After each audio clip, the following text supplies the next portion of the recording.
Hello everyone, मैं हूं अनुज तोमर और आज हम लोग देखेंगे मॉडर्न एज यानी कि हिस्ट्री ऑफ इंग्लिश लिटरेचर जो है उसमें मॉडर्न एज जो है वो 1901 से शुरू होती है और 1950 तक हम लोग इसको देखेंगे। हालांकि कहीं कहीं 1965 भी दिया है, लेकिन यहाँ पे हम लोग केवल आज बात करेंगे 1950 के का जो टाइम स्पैन है वहाँ के बारे में। तो सबसे पहले तो हम आपसे एक रिक्वेस्ट करना चाह रहे हैं कि अगर आप पहली बार देख रहे हैं हमारे वीडियो को, तो history of English literature is completed and you can go to the playlist. तो वहाँ पे सारे वीडियोज़ आपको मिल जाएंगे हिस्ट्री के, और हैंड रिटन नोट्स हमारे हैं, तो आप उनसे अपनी तैयारी कर सकते हैं। ठीक है। और अब हम लोग यहाँ पे देखने वाले हैं कि जो हमारा ये पीरियड है, ये 1901 टू 1914 जो ये इतना टाइम स्पैन है, लगभग लगभग 13 टू 14 ईयर्स का, ये एडवर्डियन एज के नाम से जाना जाता है। नेक्स्ट हमारा है 1914 टू 1950, ये मॉडर्न एज से के नाम से जाना जाता है। तो आता तो टोटल ये मॉडर्न में ही है, और लेकिन इसमें हमने क्लासीफाई यहाँ पे कर दिया है। तो देखिए, दो घटनाएं बहुत बड़ी घटी। तो पहला जो था वो फर्स्ट वर्ल्ड वॉर हुआ 1914 टू 1918, और सेकेंड वर्ल्ड वॉर जो हुआ वो 1939 टू 1945।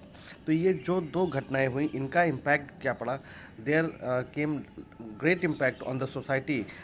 और जब सोसाइटी पे कोई भी इम्पैक्ट आता है तो लिटरेचर पे भी उसका इम्पैक्ट रहता है, उसका प्रभाव लिटरेचर पे भी बहुत ज़्यादा पड़ा। अब क्या क्या घटनाएं हुई, अभी एक एक करके हम लोग इसको समझेंगे। तो और इसके बाद पास में देखिए लिखा हुआ है वर्जीनिया वुल्फ, जेम्स जॉइस और टी.एस. एलियट। ये कुछ रिनाउंड फिगर्स रहे हैं इस एज के। और जो सबसे बड़ी विशेषता इस एज की रही है वो कि writers adopted symbolism as their subjects, यानी कि सिम्बॉलिक लैंग्वेज या सिम्बॉलिक सब्जेक्ट जो है यहाँ पे अडॉप्ट किए गए वेरियस राइटर्स के द्वारा। यानी कि जो रियलिटी थी, है नहीं, वो थोड़ा सा उसको अलग करके, हालांकि लेटर ऑन, मतलब जो लेटर का पीरियड है आसपास का, उसमें रियलिज्म भी एक बहुत ही इम्पोर्टेंट प्रोमिनेंट लिटरेरी एलिमेंट के रूप में आया, लेकिन सिम्बॉलिज्म भी इस एज में माना जाता है। अब देखते हैं, यहाँ पे हम बात करते हैं age of war and industrialisation. तो यहाँ पे ये बिल्कुल क्लियर हो जाता है कि the world has to fought two world wars, और इसका इम्पैक्ट बहुत ज़्यादा पड़ा, और इंडस्ट्रियलाइजेशन भी शुरू हो गया, यानी कि साइंस में भी डेवलपमेंट होने के कारण यहाँ पे बहुत सारे इंडस्ट्रीज़ वो भी डेवलप हो रही थी इस एज में। एज ऑफ इंडिविजुअलिज्म, तो यहाँ पे इंडिविजुअलिज्म का मतलब है जब वॉर्स हुए, बहुत सारी घटनाएं हुई, and the people broke their beliefs in the God and in the churches, so they started thinking individually, यानी कि अपने ऊपर वो सेल्फ सेंट्रलाइज हो गए। तो यहाँ पे ये इसका मतलब हुआ। नेक्स्ट देखते हैं एक्सपेरिमेंटल एज, यानी कि बहुत ही नई नई टेक्निक्स, ठीक है, वो आई इस एज में, लोगों ने प्रयोग करना शुरू कर दिया। और जो मैटर था रिटन इन फ्री वर्स, यानी कि फ्री वर्स जो है वो अडॉप्ट किया गया, और ये जो टर्म है ये क्वाइन की गई ब्लेक के द्वारा, और बहुत ज़्यादा इसका यूज़ इस एज में किया गया। नेक्स्ट हम लोग बात करते हैं तो inner working of consciousness, stream of consciousness, ये कुछ टेक्निक हैं जिनका यूज़ राइटिंग में किया गया।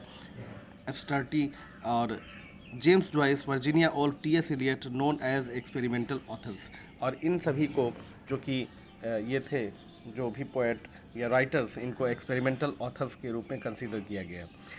एज ऑफ सिम्बोलिज्म, हमने अभी बात किया था कि बहुत सारी ऐसी राइटिंग हुई जिसमें सिम्बोलिज्म एक लिटरेरी एलिमेंट के रूप में इसका यूज़ हुआ। Robert Bridges, John Masefield, W.B. ईस्ट, Ezra Pound, W.H. Auden, G.B. Shaw, Galsworthy, तो ये जो प्रोमिनेंट फिगर इस एज के रहे। अब देखते हैं तो रॉबर्ट ब्रिजेस जो है, इन्होंने नाइटिंगेल पोएम्स लिखी जो कि बहुत ज़्यादा फेमस थी, और जॉन मैसफील्ड ने भी बहुत सारे वर्क लिखे। W.B. ईस्ट को कौन नहीं जानता है। एजरा पाउंड, ये एक प्रकार से क्रिटिक का रोल इन्होंने प्ले किया।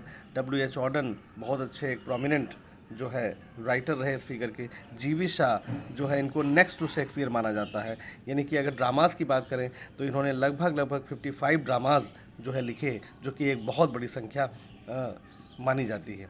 गाल्सवर्दी जो है, इनको रियलिस्ट माना जाता है as far as his dramas were concern. और कौन भूल सकता है जस्टिस को, ठीक है। तो ये सारे जो है प्रोमिनेंट फिगर इस एज को बिलोंग करते हैं।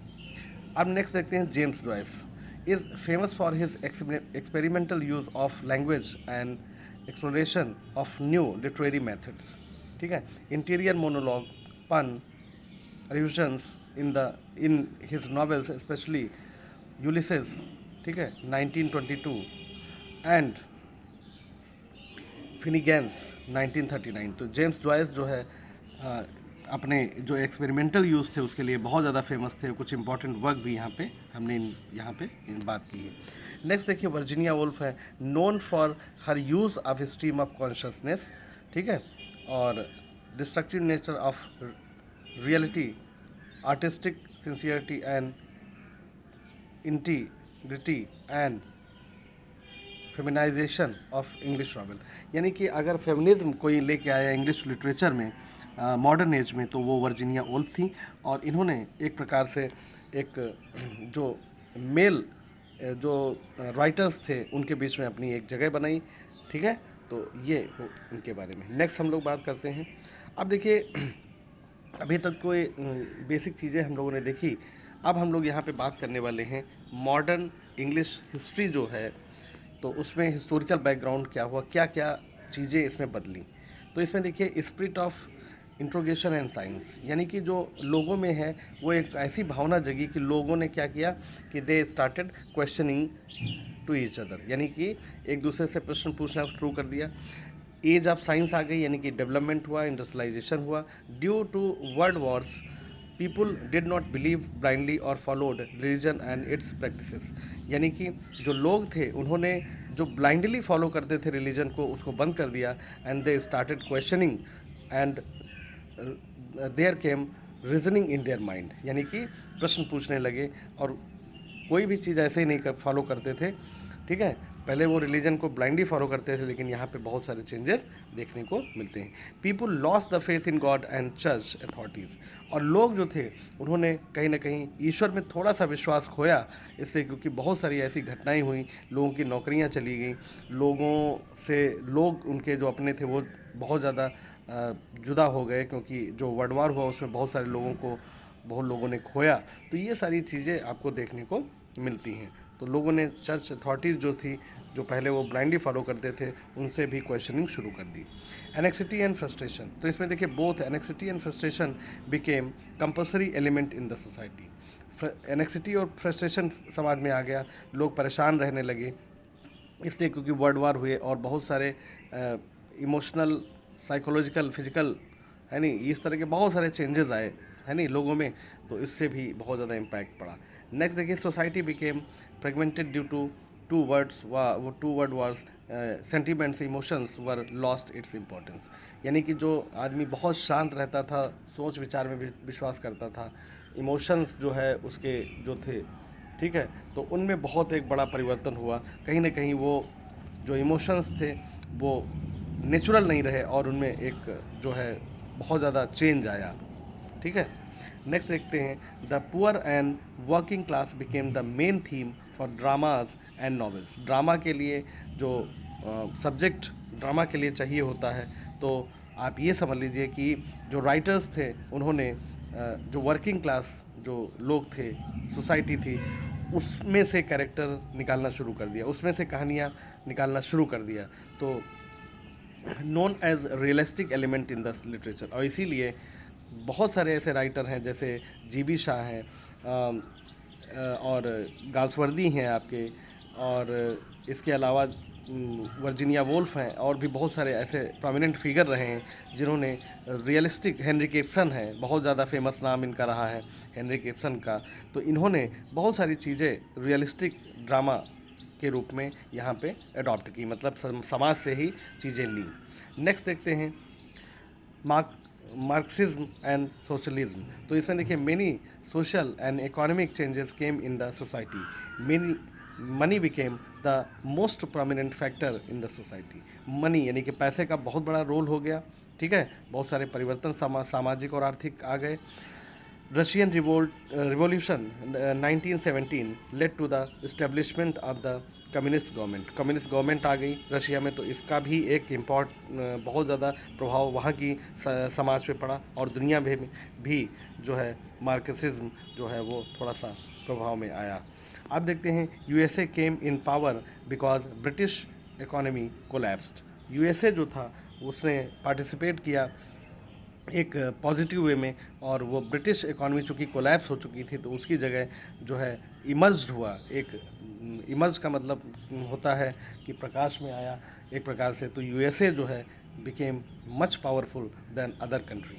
फिर देखते हैं नेक्स्ट कॉलोनियल वॉर्स। तो इसमें देखते हैं द बोर वॉर और the South African war 1899 to 1902 made the beginning of colonial wars against Britain.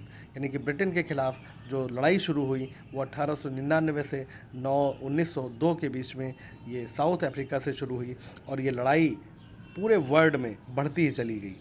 ठीक है, हर जगह इनको जो है सामना करना पड़ा। नेक्स्ट देखते हैं after the establishment of National Congress, Indian National Congress in 1885। ठीक है, ए.ओ. ह्यूम ने इसकी स्थापना की थी, आपने हिस्ट्री में पढ़ा होगा। तो ये India's movement towards independence started, और यहीं से भारत की आज़ादी की भी शुरुआत हो गई। तो इस तरह से हम लोगों ने आज के वीडियो में देखा कि जो मॉडर्न पीरियड है उसमें कौन कौन से प्रोमिनेंट फिगर रहे हैं, क्या क्या हिस्टोरिकल बैकग्राउंड या इम्पोर्टेंस रहा है इस एज का, क्या विशेषताएं थी, ये सारा हम लोग आज देख चुके हैं। अब हमारा ये पूरा टॉपिक जो है वो कवर हो चुका है आज, और हम एक वीडियो जो है वो कंबाइन लेके आएंगे, पूरा एक बार रिकैप कर देंगे सारी हिस्ट्री ऑफ इंग्लिश लिटरेचर को। कोशिश हमारी ये रहेगी कि सारे फिगर्स को एक बार फिर से सारे जो भी एजेस हैं, जो भी पीरियड्स हैं, उनको एक बार फिर से आपको रिकैप करा दिया जाए। Thank you very much.